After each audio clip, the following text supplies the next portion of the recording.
very grateful to Aaron Cummins, who's the Chief Executive of University Hospital Morecambe Bay, who I'm spending some time with just now. It's a complex trust. It's had a difficult history. It's been working on a successful improvement program in GGI work with the trust and with Aaron for about a year, a little while ago. And I'm really pleased that we've got Aaron's time right now to talk to us a little bit about that. So Aaron, nice to see you. So tell us about UHMBT and some of your work on the improvement program. Thanks, Andrew, and thanks for the opportunity for spending some time with you again today. It's been a little while since we caught up, but more than happy to share some of the work that we've been doing here. So yeah, as you say, my name is Aaron Cummins. I'm the Chief Executive here at University Hospitals of Morecambe Bay. It is quite a complex organisation. We're about £600 million turnover, just under 10,000 colleagues, delivered acute and community services across North Lancashire up to South Cumbria. We have 3 hospital sites, Lancaster in the south of our patch, Barrow in Furness in the north of our patch, and Kendal, where I am today, at Westmoreland General Hospital. And obviously we have a number of community sites that we provide from across Morecambe Bay. You're right, our organisation's had quite a history in terms of its journey of quality and safety issues and improvement work subsequently. And when I was made Chief Executive here in 2018, not long before the COVID pandemic, one of the areas that I discussed with the board that required some focus of improvement was our governance, assurance and risk approach as an organisation. And actually, as the pandemic transpired and we kind of led through that particular piece and had our CQC inspection almost 2 years ago now, that was highlighted as an area of focus that we needed to improve when we received our requires improvement overall rating. Now, you'll know, Andrew, that I'm a fan of good governance. 2 small G's, not the Good Governance Institute, although I am obviously a fan having worked with you guys before. But I describe governance in the organisation as like it's a circulatory system.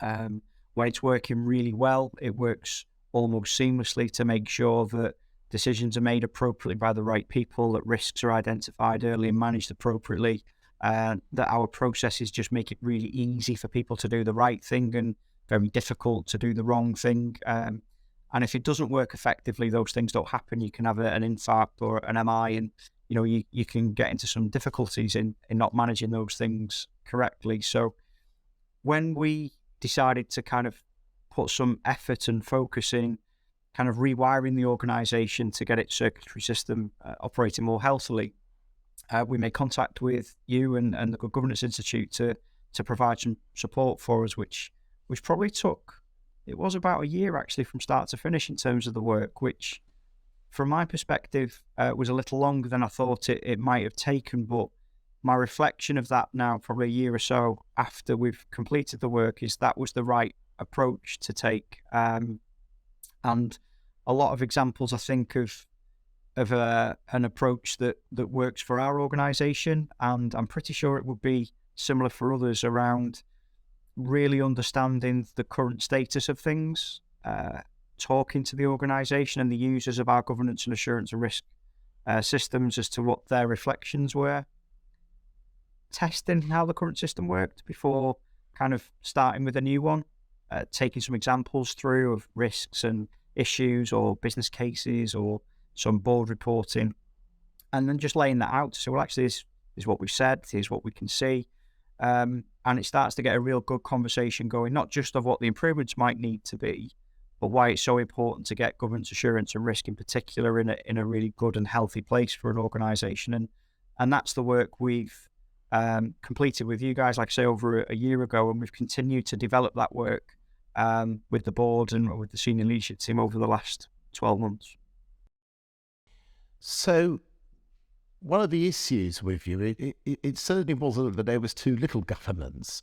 One of the features of your organisation going back a few years was that you were getting interest from lots of regulators. You had lots of demands for information, and I want to choose my words carefully, and you'll correct them if I haven't got quite the right ones, but there was also almost a lack of confidence that led to a very over-assured sort of culture within the trust, and group meetings for many things that didn't need them. As if a lot of the work we were doing, having understood that, was to sharpen and focus the assurance work. Do you want to maybe describe what it felt like a bit, sort of as we were coming in at the beginning, and do you recognise the sort of syndrome I'm describing?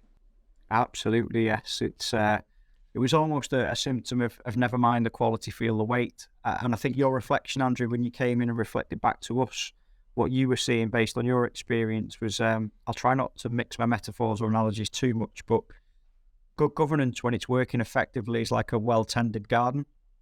And what we've done over a number of years is overplanted and forgot to prune and water appropriately.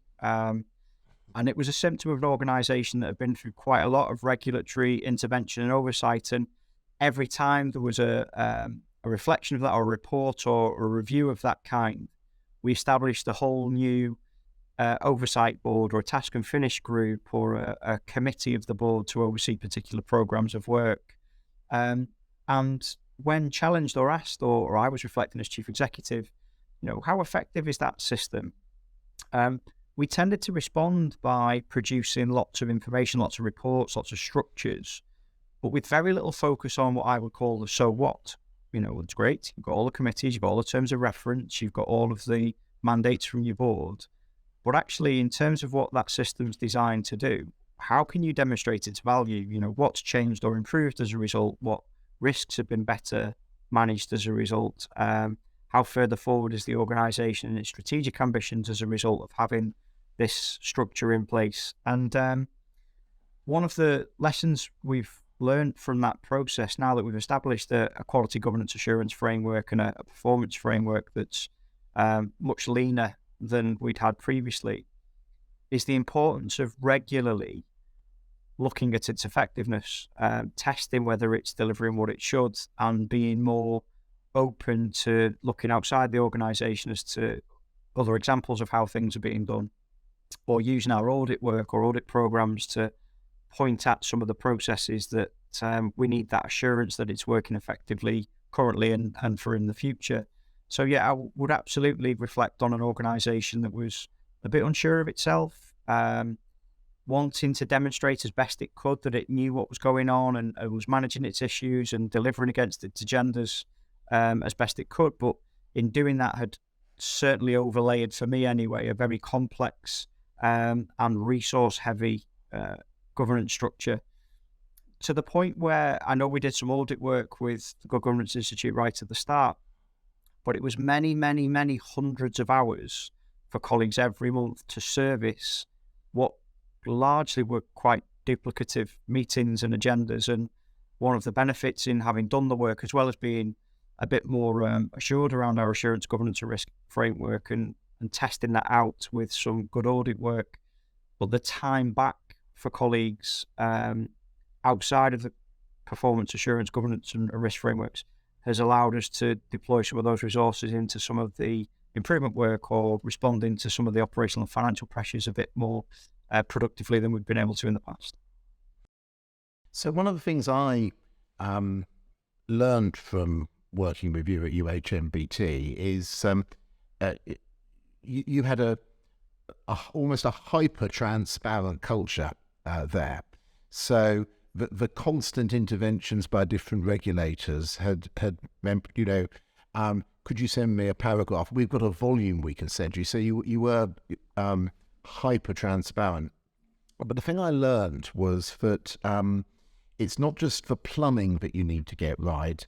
This is an organisational development process as well. So it's getting colleagues to respect each other, understand the opportunity cost of meetings, think about their colleagues' time, understand the purpose of meetings, think about what the point is of the assurance and how that links up to the board ultimately. So it was very much a winning of hearts and minds.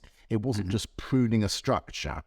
And it was also, I remember, important for you to explain to your external stakeholders, because when you're in the the stage of being inspected you were then, to get across the message, we're not going to spend more time on the assurance, we're actually going to spend less, could seem as if you were complacent, but you managed to also work with your stakeholders and get them to understand that you didn't need to set up extra things. You didn't just need to attend to the wiring diagram. You actually were going through a cultural change, which was about accountability, respect between colleagues, professionalising governance, so that it, I hope, has more reached a stage where it's invisible.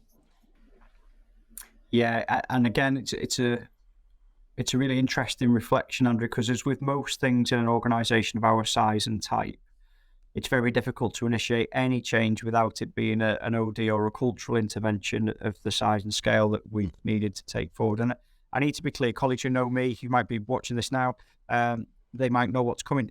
Our improvement journey is not over. I'm not sure it ever is of an organisation of our size and type.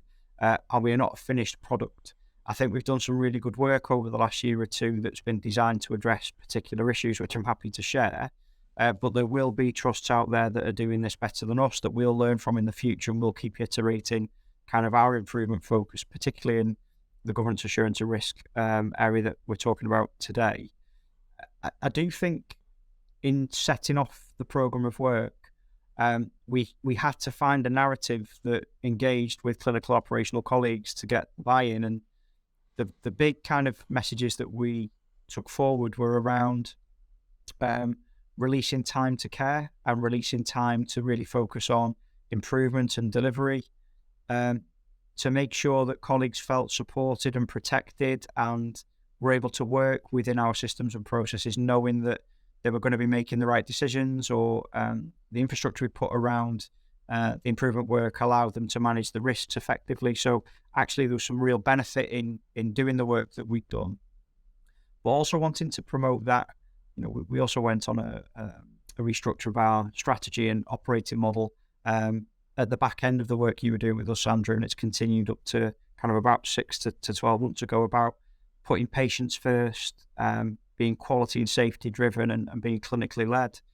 And to do that, you need a really good data driven, a good professional performance quality assurance infrastructure that allows those strategic intentions to be driven and demonstrated. So that's a lot of the work that we've done since. So it forms part of our new leadership development programs. The board development program for the last 12 months has focused heavily on the development of our IPR data warehouse, the quality governance assurance framework, as a tool for the board to use, not as a process or a structural change to sign off. So a lot of our leadership teams are kind of playing with this and developing their own use of it, and it's leading to some quite innovative improvements and changes in service as a result of operating under the new framework. So much more than a wiring diagram that sits in a board paper to approve, which is why I'd said on reflection, the 12-month piece of work and the approach that we took to complete the first part of that journey, which is the restructure and implementing new kind of frameworks, terms of reference meetings. That was the first part of our improvement journey, and what's followed around culture, leadership development, board development is using that structure now to take the organisation on. Well, it's good to hear. I mean, maybe just to finish, we're never part of GGI. We're never part of the permanent world, and I think that one of the things that I like to pride myself on is that we hand over well, and we take quite a bit of attention so that we're not needed. You've said some of that just then, but what would you sort of look back on as to the most positive bits of this journey for you? What are you most proud of having achieved with working with us? Thanks, Andrew. So it was an intense time for the organisation at that period. So again, having said that our improvement journey isn't finished, I do need to recognise that our organisation is still in strategic oversight framework level 4. We've got meetings later this quarter to talk about whether we've satisfied our exit criteria in that space. And a big part of that will be demonstrating kind of continuing the work that we'd started with the Good Governance Institute and have progressed as an organisation with kind of the board and the cultural and leadership development work that I've just spoken about. But there's a couple of things that I'd call out, Andrew, on that. So I think the way that we work together to really engage with the organisation right at the start on why this was important and getting organisational buy-in with teams as to what good looks like and what kind of a recognition of a successful program would look like to those colleagues who'd be using the system. That's a platform of a two-way conversation we've continued to use on a number of other areas, whether it's our performance and assurance framework or the way we've developed our leadership development programs. That kind of being a listening organisation and then playing back to colleagues who've contributed is a model of change now that we've kind of adopted and taken forward in some of the other work that we've carried on. And I do think the opportunity to iterate and continue to learn together and check in with you and your team on what else is going on and other areas of improvement that we might kind of consider. So the networks that we've been able to tap into and the relationships that we've built as a part of the work, again, they're for life, not just for Christmas. They're colleagues that we keep using now and keep going back to now as we start to talk about the improvement work we're looking at in the future. And I think the final kind of bit of value that I reflect on and that I'm really proud of is the discipline of being held to account by those teams that wanted to see change and improvement. We've got into a space, I think, as a very senior leadership team where we're just a bit more comfortable with discomfort. We're able to have decent conversations as a leadership team that are promoting improvements in lots of other areas for the trust. So there's quite a few things. It's not just the products that we've designed, but the way that they were developed with us has left behind a change in the way that our leadership teams are looking at improvements in the future, and that can only stand us in good stead for the challenges that we're facing now. Well, thanks. There's a lot to learn from UHMBT, and I commend people to look at organisations that have progressed. And I wish you well with your meetings later this quarter, and hope that you'll carry on progressing. And I'll see you soon. Thanks ever so much. Many thanks, Andrew.